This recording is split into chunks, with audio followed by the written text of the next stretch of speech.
Karman 1986 पर release हुआ Hindi action film है। इसमें उनकी जो मुख्य कलाकार है वह है दिलीप कुमार, अनिल कपूर, जैकी श्रॉफ, नसीरुद्दीन शाह, श्रीदेवी। फिल्म की जो विलेन है वो है अनुपम खेर। फिल्म की जो कहानी ऐसे शुरू होती है, हम देखते हैं कि राणा विश्वताप सिंह जो है दिलीप कुमार एक जेलर है और वो उनके प्रेस कॉन्फ्रेंस होते हुए पर हम देखते हैं कि वो दो अपराधी के बारे में कहती है। एक है खतरनाक अपराधी माइकल डेन और एक है धर्मा जो मजबूरी के लिए अपराधी बना है और राणा साहब ने उसे मुक्त कराया है। यहाँ पर हम देखते हैं कि राणा साहब अपनी जेल और कैदी के लिए भला करना चाहती है, उनकी पत्नी की मदद करती है। उनकी दो बेटे हैं जो है अनिल और सुनी, दोनों भी पुलिस में है और हम देखते हैं उनकी एक सुखी परिवार है। और राणा साहब की दोस्त है माधुरी त्रिपाठी। यहाँ पर हम देखते हैं कि एक दिन राणा साहब की जेल में आती है एक खतरनाक अपराधी माइकल डेन जो है अनुपम खेर। और हम देखते हैं कि माइकल डेन एक दिन एक पुलिस ऑफिसर को थप्पड़ मार देती है। यहाँ पर राणा साहब एक फैमिली फंक्शन में थी और वो जेल खाने में आती है और आकर माइकल डेन को भी ऐसे एक थप्पड़ मारती है। और यहाँ पर डेन बहुत क्रोधित होती है और वो प्रतिज्ञा लेती है कि वो राणा साहब की थप्पड़ की प्रतिशोध लेगी। यहाँ पर हम देखते हैं कि डेन की पता लगा लेती है और वो आकर सारी जेल पे ध्वंस का कर्म चलाती है और सारे लोगों को मार देती और वो बोमा मारती है और वो राणा साहब की फैमिली को भी हमला चलाती है। राणा साहब की दो बेटे जानी सुनील को भी मार देती है और राणा साहब की पत्नी ये सब कुछ देखती है और राणा साहब की पत्नी और राणा साहब की छोटी बेटी यहाँ पर भाग जाती है और डैन को लेकर हेलीकॉप्टर में चली जाती है। यहाँ पर हम देखते हैं कि राणा साहब जो जेल की बाहर थी वो आती है, वो आकर ये सब कुछ देखती है और वो अपनी दो बेटियों की चिता जलाती है। ऐसी दुख भरी कहानी होती है राणा साहब की। यहाँ पर हम देखते हैं कि राणा साहब की दोस्त जो है माधुरी त्रिपाठी थी एक चिट्ठी लेकर और हम देखते हैं राणा साहब पहले सरकार से एक चिट्ठी लिखा था कि वो कुछ खतरनाक अपराधी को सुधारना चाहती है और सरकार तब मंजूरी नहीं दिए थे। सरकार आप ये मंजूरी दी है और राणा साहब की दोस्त ये माधुरी त्रिपाठी ही चिट्ठी लेकर राणा साहब के पास आया है। सरकार 3 लोगों की चुनने के लिए राणा साहब को मंजूरी दी है। राणा साहब बहुत सोच विचार कर 3 अपराधियों को चुनती है और वो एक है बीजू जो है जैकी श्रॉफ और वो एक है खैरुद्दीन जो है नसीरुद्दीन शाह और है जॉनी जो है अनिल कपूर।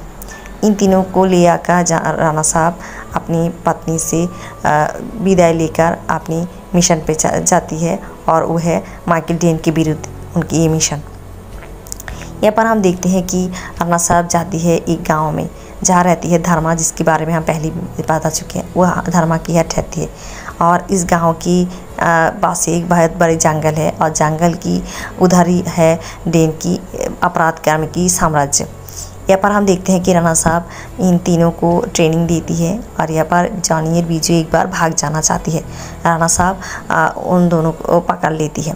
यहाँ पर हम देखते हैं कि जॉनी के साथ प्यार होती है गांव की अनाथ लड़की तुलसी अपनी चाची के साथ रहती है और बीजू की प्यार होती है राधा जो है श्रीदेवी और राधा की चाचा जो है इस जंगल की मालिक किट्टम किट्टू।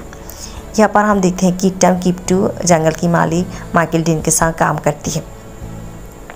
कहानी ऐसी चलती रहती है। किट्टम किट्टू राणा साहब को अपनी पार्टी में आमंत्रण करती है।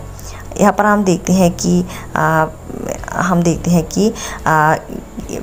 किट्टम किट्टू अपनी आदमियों को भेजती है राणा साहब की बातें टेप में रिकॉर्ड करने के लिए। यहाँ पर हम देखते हैं खैरुद्दीन राणा साहब को जॉनी और बिज्जू के बारे में कहती है कि उन दोनों को मिशन से छोड़ देना चाहिए क्योंकि वो सुधर गई है और वो अपनी अलग दुनिया शुरू करना चाहती है। बाद राणा साहब खैरुद्दीन को कहती है कि जंग के मैदान पे जंग से पहले सिपाही नहीं जाती। ऐसे ही खैरुद्दीन के साथ राणा साहब की बहुत तर्क वितर्क होती है और उन दोनों की ये सारी बात रिकॉर्ड कर लेती है माइकल डेन के आदमी ने और वो जाकर माइकल डेन को ये टेप रिकॉर्ड देती है। और माइकल डेन जब ये रिकॉर्डिंग सुनती है वो समझ पाती है कि राणा साहब इन तीनों जॉनी बीजू और खैरुद्दीन को लेकर आए हैं उसके विरुद्ध लड़ाई करने के लिए। और यहाँ पर हम देखते हैं कि डैन अपने आदमी को भेजती है जॉनी बीजू खैरुद्दीन को मार देने के लिए। जॉनी बीजू शराब पीकर शराब की दुकान पर बेहोश हो जाती है, पर खैरुद्दीन भी आती है और डैन के आदमी इन तीनों को बांदी कर उनको बोमा से उड़ा देना चाहती है। यहाँ पर राणा साहब चली जाती है और राणा साहब के साथ डैन के आदमियों की बहुत लड़ाई होती है और राणा साहब डैन के आदमियों को बोमा से उड़ा देती है, बट डैन के आदमियों भी राणा साहब को गोली कर देती है। जॉनी बीजू खैरुद्दीन छूट जाती है और वो आकर राणा साहब को अस्पताल ले आती है। यहाँ पर राणा साहब की हालत बहुत ख़राब होती है और जॉनी बीजू और खैरुद्दीन बहुत दुखी होती है और वो राणा साहब के अधूरी मिशन को कामयाब करना चाहती है और वो लग जाती है माइकल डैन की पता लगाने के लिए सामरा। और वो कैप्टन किट्टू से ये जान पाती है कि माइकल डैन की आस्थाना कहाँ है और वो जाती है हुलिया बदल के माइकल डैन की कंपाउंड में और वहाँ जाकर वो ऑफिसर बन जाती है और अपने काम शुरू कर देती है। हम देखते हैं कि वो ये जान पाती है कि माइकल डैन की एक गोला बारूद की किला है, अगर उस किले को ध्वंस किया जाए तो माइकल डैन की सारी शक्ति की ध्वंस होगी। और हम देखते हैं कि यहाँ पर राधा और राणा साहब की पत्नी को भी माइकल डैन के आदमियों ने पकड़ कर लिया है और राधा को बचाती हुई बीजू पकड़ जाती है। यहाँ पर खैरुद्दीन और जॉनी भी पकड़े जाती है डैन के आदमियों के साथ का पास।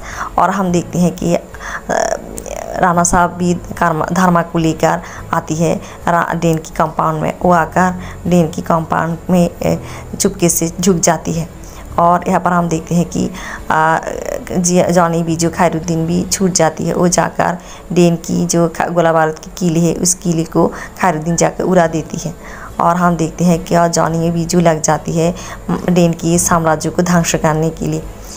और राणा साहब के साथ डैन की बहुत फाइटिंग होती है और एक समय डैन की एक हेलीकॉप्टर आती है डैन को ले जाने के बाद राणा साहब उसको गोली मारकर मार देती है। यहाँ पर बीजू आकर राणा साहब की पत्नी और बेटे को जो डैन ने बोमा लगा कर रखा था मारने के लिए उन लोगों को आकर बचाती है। और ऐसे ही डैन की इस अपराध कर्म के साम्राज्य की ध्वंस होती है और राणा साहब की मिशन की कामयाबी होती है। और हम देखते हैं कि सरकार जॉनी बीजू को पुरस्कार देती है और खैरुद्दीन और सिपाही को भी सम्मानित करती है। जॉनी बीजू राणा साहब के साथ रह जाती है और राणा साहब जॉनी बीजू की शादी कर देती है तुलसी और राधा के साथ। ऐसी समाप्त होती है इस फिल्म की कहानी। धन्यवाद।